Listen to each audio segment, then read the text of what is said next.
2023년 예비 창업 패키지 준비하시는 분들이라면 꼭 팁 챙겨가세요. 여러분들도 충분히 하실 수 있습니다.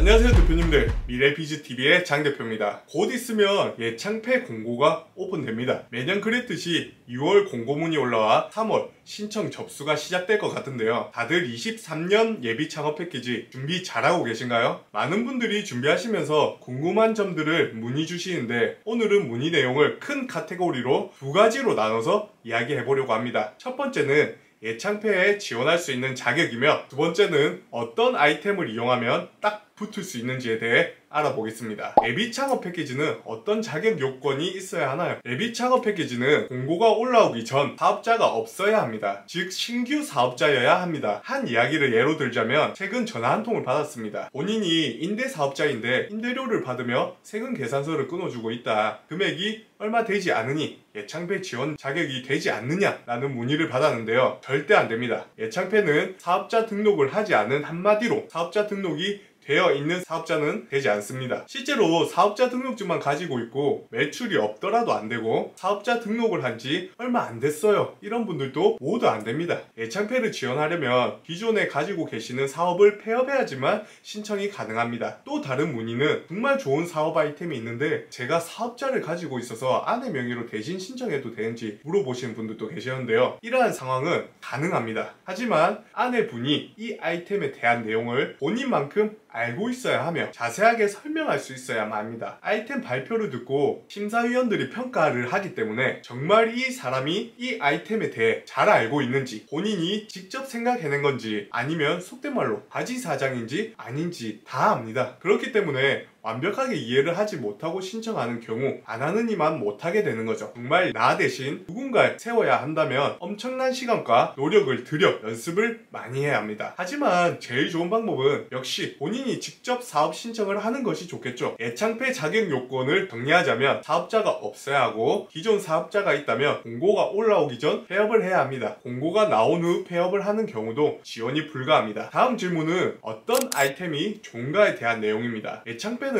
혁신적인 기술을 베이스로 한 아이템이 많이 붙습니다. 그런데 실제로 혁신적이긴 하지만 기술이 베이스가 되지 않아도 가능합니다. 서비스 모델, 비즈니스 모델만 잘 갖춰 있다면 충분히 사업에 선정될 수 있습니다. 앞서 말했듯이 혁신적인 기술, 세상에 없거나 불편한 것을 해소할 수 있는 아이템만 있다면 가능하다는 거죠. 여기서 이미 있는 사업으로 한 가지 예를 들면, 내가 만약 새벽 배송이라는 아이템을 가지고 비즈니스 모델을 생각하고 있다고 가정한다면, 이것은 혁신적인 기술은 아니지만 사람들의 불편함을 해소시켜주고 세상에 없는 혁신적인 사업 아이템이 되는 거죠. 이렇게 사업에 신청할 수 있는 자격과 아이템이 갖춰진다면 다음으로는 무엇을 준비해야 할까요? 예비 창업 패키지를 한다고 하면 아이템에 대한 모델링을 해야 합니다. 누구를 대상으로 할 것인지, B2B인지 B2C인지, 그 다음으로는 내 아이템을 어떻게 팔 것인지, 어디서 어떤 방식으로 팔 것인지 생각하고 준비하고 있어야 합니다. 창업할 아이템이 기존에 존재하는 것이고 동일한 방법으로 진행할 것이라면 신사업 창업사관학교를 통해 지원받을 수 있는데요. 이 내용은 다음 영상에서 알려드리겠습니다. 본론으로 돌아와, 예창패는 평균 5천에서 1억을 주다 보니 대부분의 사람들은 최대 금액 1억에 맞춰 사업계획서를 작성하시는데요. 만약 예상보다 적은 금액인 5천만 원을 받으면 어떻게 사업을 진행할 것인지 질문을 받을 수 있으니, 이에 대한 적절한 답변도 미리 생각해 놓는 것이 좋습니다. 이 질문이 아니더라도 예상치 못한 질문을 받을 수 있으니 예상 질문지도 준비해 놓는 것이 좋겠죠. 오늘은 예창패에 대해 알아보았는데요. 새해부터 정신 없으시죠? 이 사업은 생각보다 많이 어렵고 까다로워 시작할 엄두조차 내지 못하는 분들도 계십니다. 하지만 하나하나 뜯어서 보면 또 생각보다 간단하다는 것을 알 수 있는데요. 마지막으로 예창패 합격을 위한 팁을 드리자면, 이 사업 아이템에 대해 얼마나 자신감이 넘치고 얼마나 큰 포부를 가지고 있는지, 이 사업이 얼마나 잘 될 것인지, 수익성은 얼마나 될 것인지, 그 근거를 잘 나열하여 설명할 수 있다면 꼭 좋은 결과를 얻을 수 있을 겁니다. 모든 정부 사업에선 사업계획서가 기본이니 이 부분도 꼭 놓치지 마세요. 예창패를 준비하시면서 모르는 부분이나 궁금한 점이 있으시면 댓글 또는 댓글란 상담 신청을 통해